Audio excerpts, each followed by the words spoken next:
भगवद गीता अध्याय 5 श्लोक 11। कायेन मनसा बुद्धिया केवलैरिन्द्रियैरपि योगिनः कर्म कुर्वन्ति संगं त्यक्त्वात्मशुद्धये। योगी जन आसक्ति रहित होकर शरीर, मन, बुद्धि तथा इंद्रियों के द्वारा भी केवल शुद्धि के लिए कर्म करते हैं।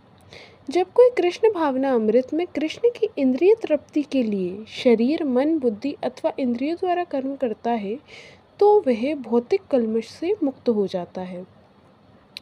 कृष्ण भावना भावित व्यक्ति के कार्यों से कोई भौतिक फल प्रकट नहीं होता।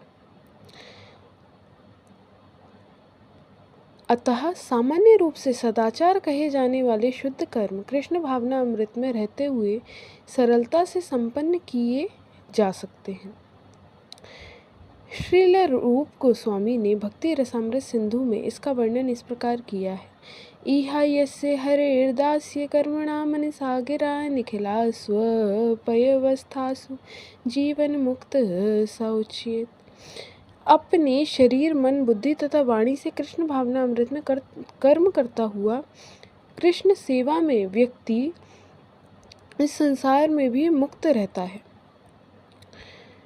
भले ही वह तथाकथित अनेक भौतिक कार्यकलापों में व्यस्त क्यों ना रहे। अब भक्तों को कई सारे कर्म करने पड़ते हैं, उनकी पढ़ाई भी है, उनकी जॉब भी है, सब कुछ करते हैं, लेकिन फिर भी हृदय में ठाकुर जी के लिए ही वात्सल्य रखते हैं। जॉब भी किसके लिए कर रहे हैं? ठाकुर जी के लिए कर रहे हैं। उसमें अहंकार नहीं रहता, क्योंकि वह इसमें विश्वास नहीं रखता कि वह भौतिक शरीर है अथवा यह शरीर उसका है। वह जानता है कि वह यह शरीर नहीं है और ना यह शरीर ही उसका है। वह स्वयं कृष्ण का है और उसका यह शरीर भी कृष्ण की संपत्ति है। जब वह शरीर, मन, बुद्धि, वाणी, जीवन, संपत्ति आदि से उत्पन्न प्रत्येक वस्तु को, जो भी उसके अधिकार में है, सभी वस्तुओं को कृष्ण की सेवा में लगाता है तो वह तुरंत कृष्ण से जुड़ जाता है। वह कृष्ण से एक रूप हो जाता है और उस अहंकार से रहित हो जाता है जो उसे भौतिक कर्म से प्राप्त होता है, जिसके कारण मनुष्य सोचता है कि मैं शरीर हूँ। यही कृष्ण भावना अमृत की पूर्ण अवस्था है कि हम सब कुछ समर्पित सिर्फ ठाकुर जी के चरण कमलों में कर दें। बस तू मेरा, मैं तेरी।